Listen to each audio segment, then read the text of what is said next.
welcome back to Miss English Channel. I'm Emily. And I'm Paul. It's always great to have you here with us. Before we start today's topic, I have a little question for you, Paul. Oh, I like that. Go ahead. If you had to describe yourself in just one word, what would it be? Only one. Just one word? That's tough. I think curious. I always want to learn something new. That fits you perfectly. You always ask questions. True. What about you, Emily? I'd say organized. I love when everything is in order. My desk, my schedule, my notes. Yes, that sounds exactly like you. You should see her planner, color-coded and everything. Guilty. But this question connects perfectly with today's episode. That's right. Today we're talking about how to describe your personality in English. This topic is super useful. People often ask about personality in job interviews, on first dates, even when you meet new friends. Exactly. If you can describe yourself clearly, you sound confident and natural in English. So, if you enjoy this kind of conversation, please like this video and subscribe. It really helps our channel grow. All right, let's start with a story. Emily, have you ever had an awkward moment when describing yourself? Oh, yes. I'll never forget my first job interview.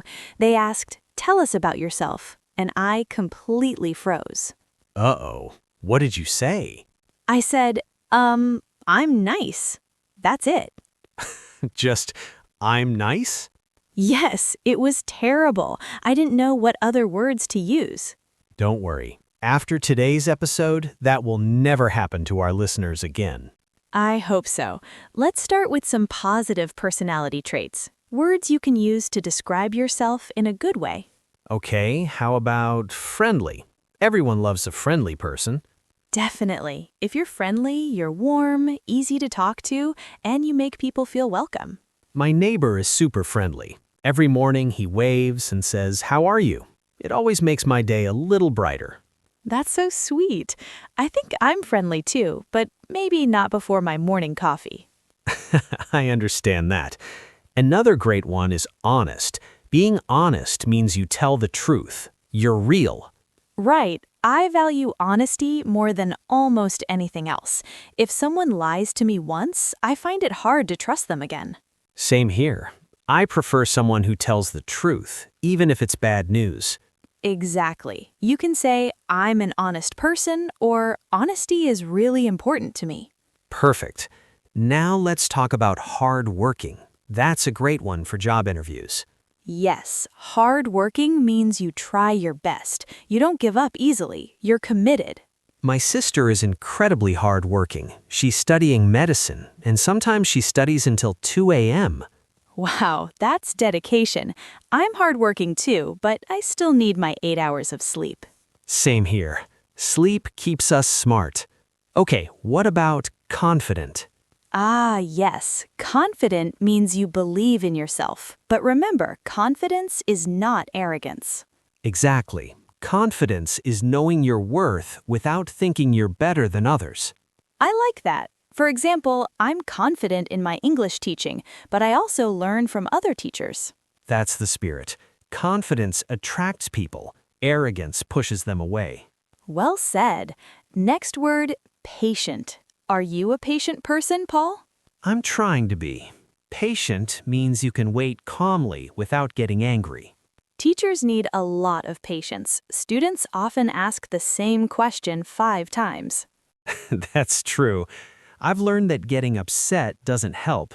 Taking a deep breath does. Very wise advice. Okay, next, creative. I think you're creative, Paul. Thank you. Creative people think differently. They come up with new ideas. My cousin is super creative. He's a designer, and his artwork is amazing. That's awesome. But you don't need to be an artist to be creative. You can be creative in problem solving, cooking, even organizing your time. So true. Creativity is everywhere. One more word, reliable. Ah, an important one. Reliable means people can count on you. You do what you say you'll do. My best friend is the most reliable person I know. If she says she'll come at 3 p.m., she's there at 2:59. That's impressive. I try to be reliable too, but sometimes I misjudge how long things take. We all do. The key is to communicate if you're running late. Exactly. So today we've talked about being friendly, honest, hardworking, confident, patient, creative, and reliable. That's a great list, but of course, nobody's perfect. Right. Every personality has strengths and weaknesses. That's what makes us human. So, in the next part, we'll look at the more realistic side of personality, words that describe who we are honestly, not just the perfect version of ourselves. That's my favorite part, because being real always connects people better. All right, let's talk about the real side of personality, the mix of good and not so perfect traits that make us who we are. Exactly. Nobody's 100% positive all the time. We all have our quieter, more complicated sides too. So, Paul, here's a classic question. Are you shy or outgoing? I'd say I'm somewhere in the middle. I'm not very shy, but I'm not the life of the party either. The life of the party. That's such a good idiom. It means the person who makes everyone laugh and brings the energy. Right, I'm definitely not that person. I prefer small groups and deep conversations. I'm the same. When I was younger, I was pretty shy. At school, I almost never raised my hand to speak. Really? You seem so confident now. Thanks. It took practice. I realized being shy isn't bad. Shy people are usually great listeners. That's true. The opposite of shy is outgoing. Outgoing people love meeting new people and talking to everyone. My brother is super outgoing. He can start a conversation with anyone. Within 10 minutes at a party, he knows everyone's name. That's a gift. I really admire people like that, but I'll never be as social. And that's okay. We don't all have to be the same. Let's look at another pair, talkative versus quiet. Oh, I already know where this is going. I'm the talkative one, aren't I? Maybe just a little. Talkative means you like to talk. You enjoy sharing stories. True. I don't like long silences. I fill the air with words, but sometimes I worry I talk too much. No, you balance it well. Talkative people keep conversations alive. On the other hand, quiet people think more before they speak. That sounds like you. You listen carefully and then say something meaningful. Thank you. I guess I am a bit quiet, especially in new situations. But once I feel comfortable, I talk more. That's a nice balance. Okay, next, serious versus funny. I think you're the funny one here. I try. I like making people laugh. Humor makes everything easier. It really does.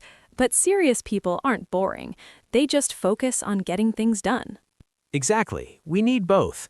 Life would be strange if everyone was joking all the time. So true. Now, how about organized versus spontaneous? Easy. You're the organized one, Emily. Absolutely. I make lists for my lists. I plan every detail. I've seen your calendar. Color-coded perfection. Don't judge me. It helps me stay calm. What about you? I'm more spontaneous. I like surprises. Last weekend, I just got in my car and drove to the mountains. No plan, just fresh air. That sounds nice, but stressful. I'd need to know where I'm going, where I'll sleep, and what snacks I'm taking. That's the fun part, not knowing. But that's why we make a good team. You plan, I improvise. Perfect balance. Now, emotional versus logical. This one's interesting. I think I'm more emotional. Movies make me cry. Commercials sometimes too. That's sweet. I'm more logical. I think things through and make lists before decisions. Of course you do. You probably make a spreadsheet for your feelings. Actually, I have. I once made a spreadsheet to decide which apartment to rent. That's amazing. But honestly, both sides are valuable. Emotion gives meaning, logic gives direction. Exactly. Last one in this group, independent versus team-oriented. I'd say I'm pretty independent. I like having control over my work. And I love teamwork. I get energy from other people's ideas. That's great. The key is flexibility, knowing how to work alone and with others. Agreed. Okay, now that we've covered so many personality traits, let's talk about how to use them in real conversations.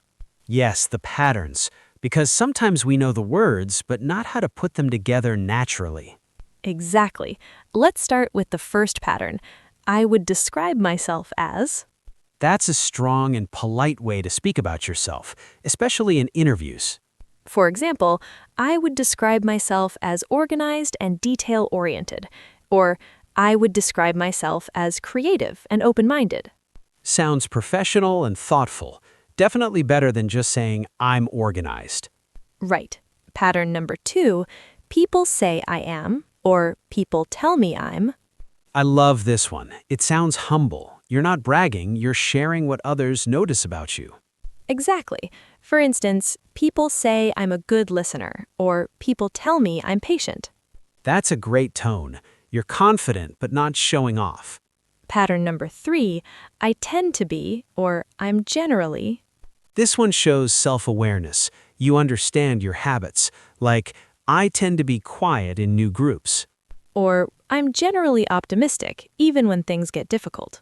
Perfect examples. They sound natural and real. Pattern number 4 is for small weaknesses. I can be a bit sometimes.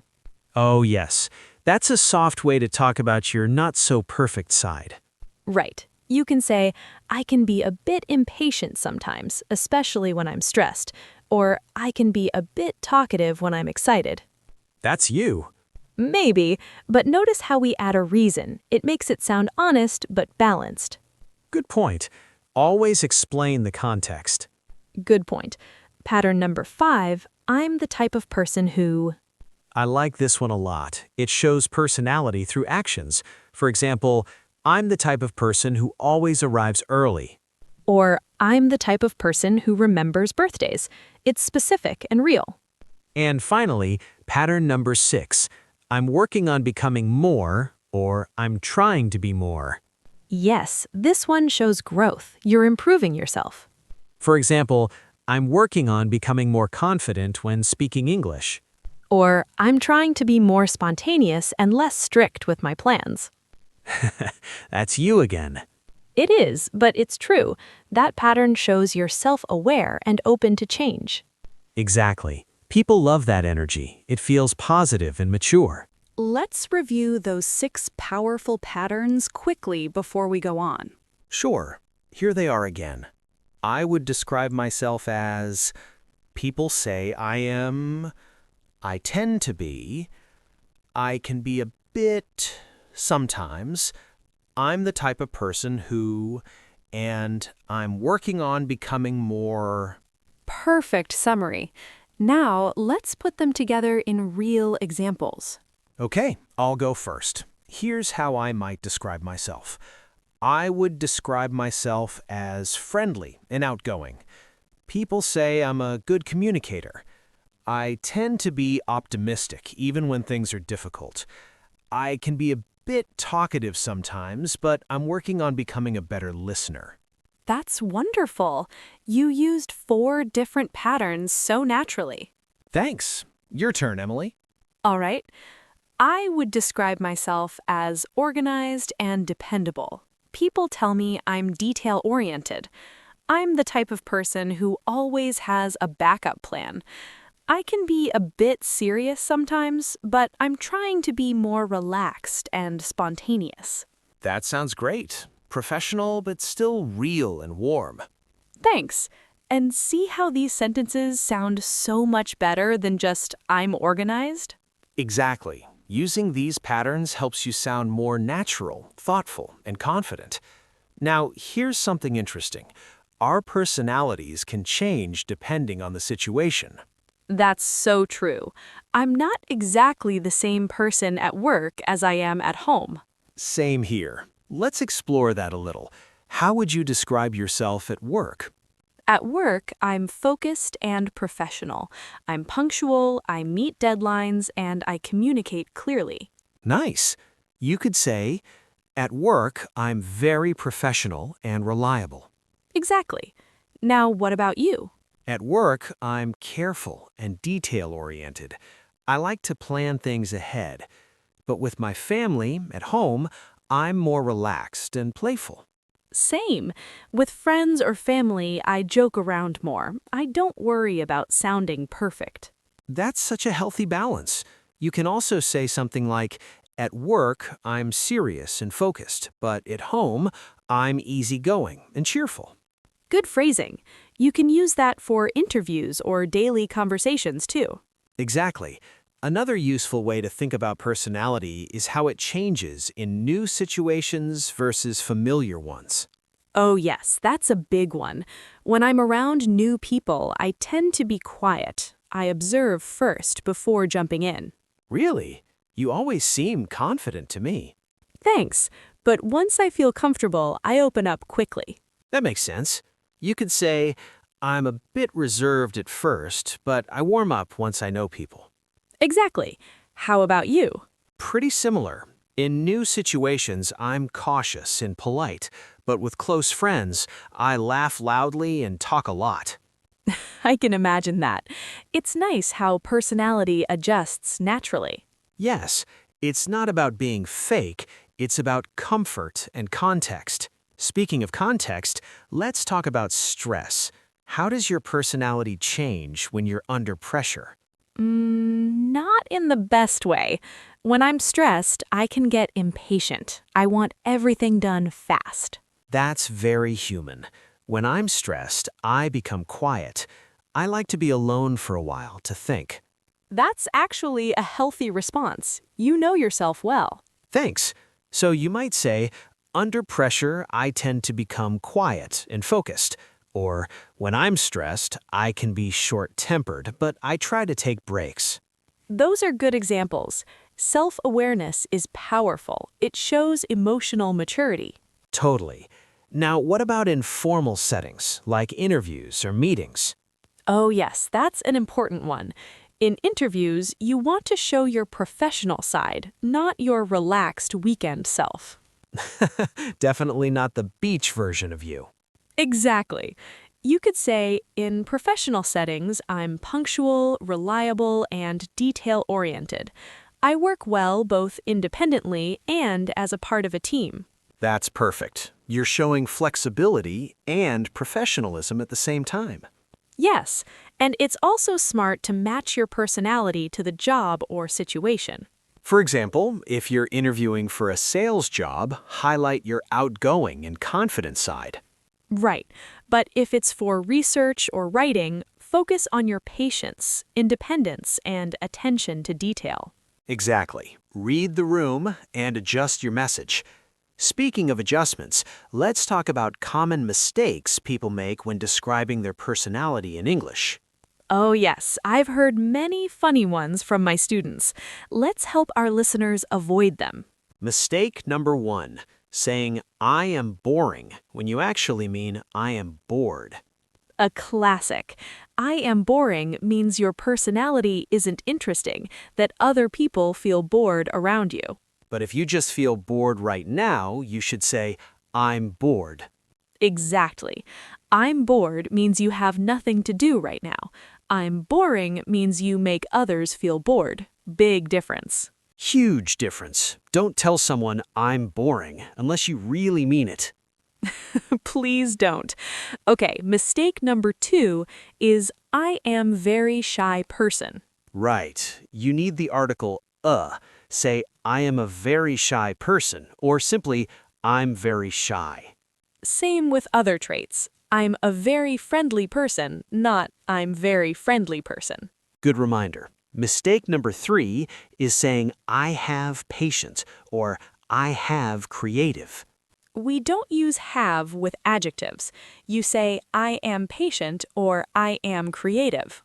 But you can say, I have patience, or I have creativity, because those are nouns. Exactly. So remember, I am confident, but I have confidence. Perfect. Those small grammar choices really change how natural you sound. Absolutely. Okay, what's the next mistake? We'll get to that right after a quick recap because this next part is where most learners get it wrong in interviews. All right, back to common mistakes when talking about personality. Mistake number 4, using too many adjectives at once. Yes, I've heard people say, I'm friendly, honest, hardworking, creative, patient, reliable, confident, organized, and it just keeps going. That sounds like reading from a dictionary. Exactly. You don't need 10 adjectives. Pick 2 or 3 that really describe you best. Right. It's better to say, I'm creative and hardworking than to list every positive word you know. Quality over quantity. The goal is to sound real, not perfect. Good point. Mistake number 5, not giving examples. Oh, I love this one. Many people say, I'm reliable, but don't explain how. Yes, give a simple example. For instance, I'm reliable, I've never missed a deadline at work. Exactly. That makes your words believable. You can also say, I'm creative. I enjoy finding new solutions to problems. Adding a short example makes your sentence powerful and personal. Mistake number 6, mixing opposites. Oh, you mean when people say, I'm shy but also outgoing? Yes, that sounds confusing unless you explain the context. Right. You could say, I'm shy at first, but I become more outgoing once I feel comfortable. That's much clearer. Or, I'm serious at work, but funny with my friends.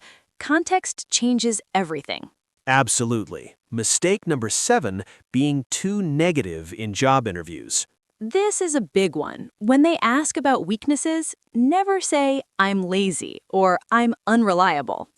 Please don't. Choose something small and show how you're improving it.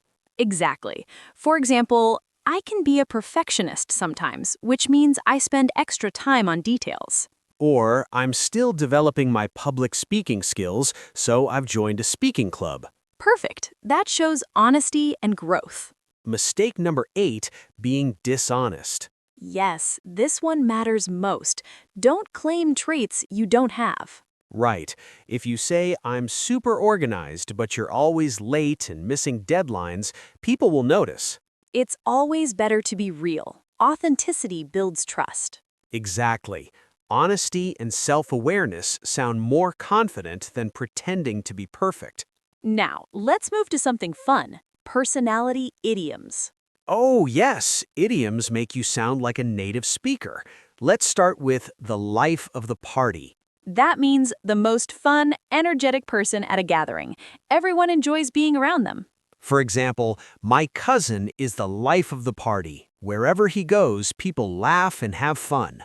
I wish I were the life of the party, but I'm more of a wallflower. Ah, great word, a wallflower. That means someone who's shy and stays in the background. Exactly. I used to be a wallflower at school dances. I just stand near the wall and watch everyone else dance. That's actually how the word started. Okay, next idiom, social butterfly. That's the opposite of a wallflower. A social butterfly loves talking to everyone.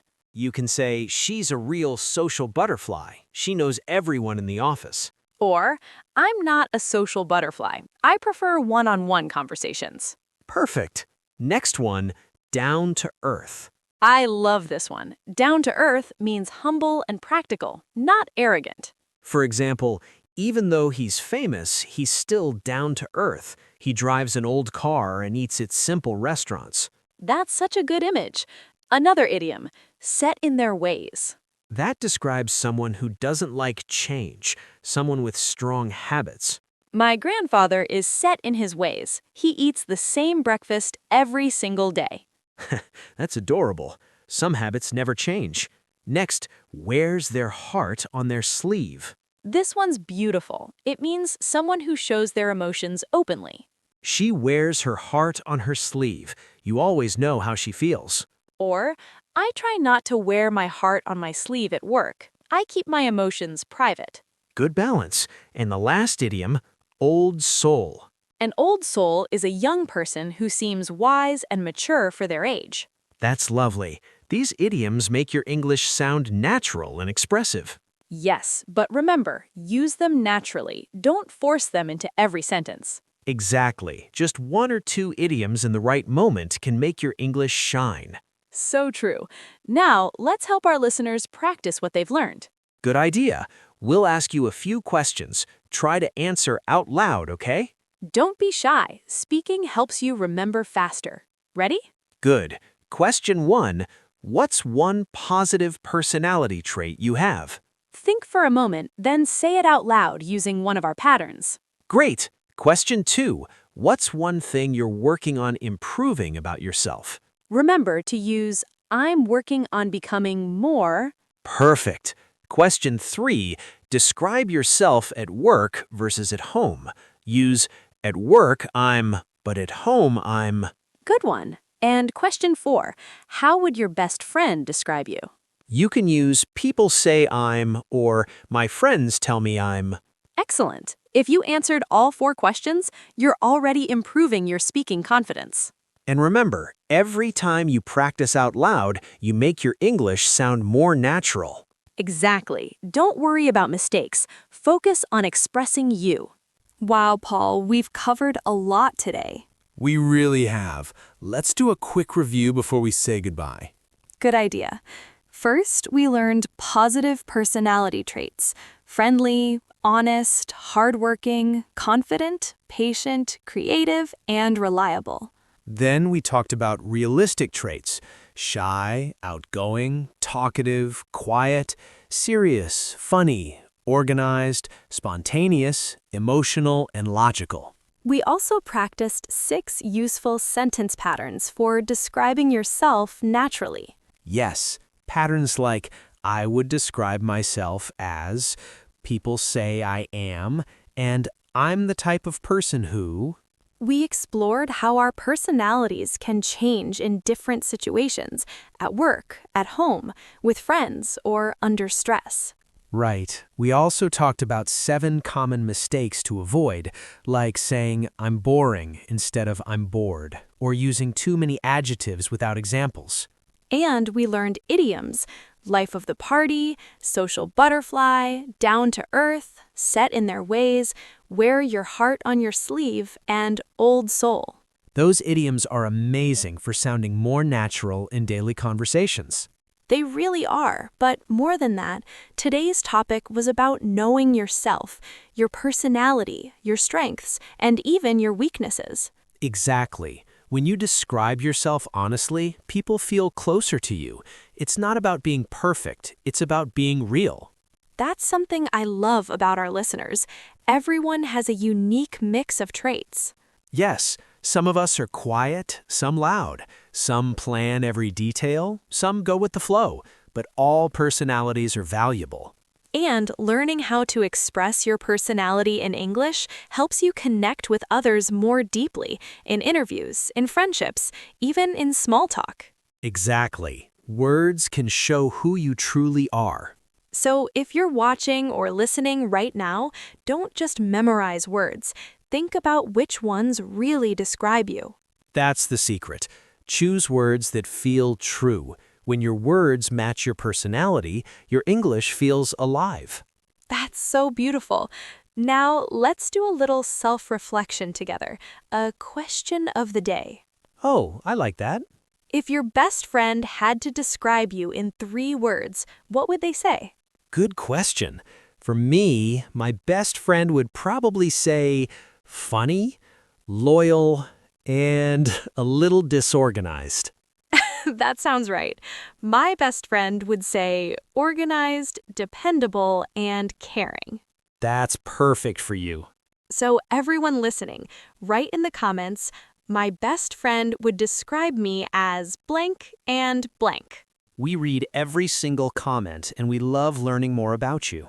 Yes, it's not just practice. It's also a beautiful way to share who you are. Exactly. And remember, your English journey is not just about grammar or vocabulary, it's about expressing yourself. Yes, every time you describe how you feel, what you like, or how you see the world, you're building confidence in English. And confidence comes step by step. Some days you'll speak clearly, some days you'll struggle a little, and that's completely fine. Absolutely. The key is to keep going, one small conversation at a time. Learning a language is like building your personality in another world. It takes patience, humor, and heart. That's such a lovely thought. So practice these patterns this week. Describe yourself out loud, even if you're alone. Yes, talk to your mirror, talk to your pet, talk while making coffee. Every word counts. And use today's idioms too. Maybe you'll say, I'm not a social butterfly, but I'm friendly. Or I'm quite down to earth. Those small phrases make your English feel warm and alive. Exactly. And one final thing, never compare your English to someone else's. Yes, everyone learns at their own pace. The goal isn't to be perfect. The goal is to be you in English. That's our favorite kind of English, the one that sounds like you. Beautifully said, Emily. Thank you, Paul, and thank you to everyone watching today. If you found this episode helpful, please give it a thumbs up and share it with a friend who's learning English. And don't forget to subscribe so you never miss a new episode. Learning English is a journey. Some days are smooth, some challenging, but every day brings progress. Believe in yourself. Your personality is already perfect. Now you can express it beautifully in English. From both of us here at Miss English Channel, Keep learning keep growing. and stay confident. Bye, everyone. See you in the next episode.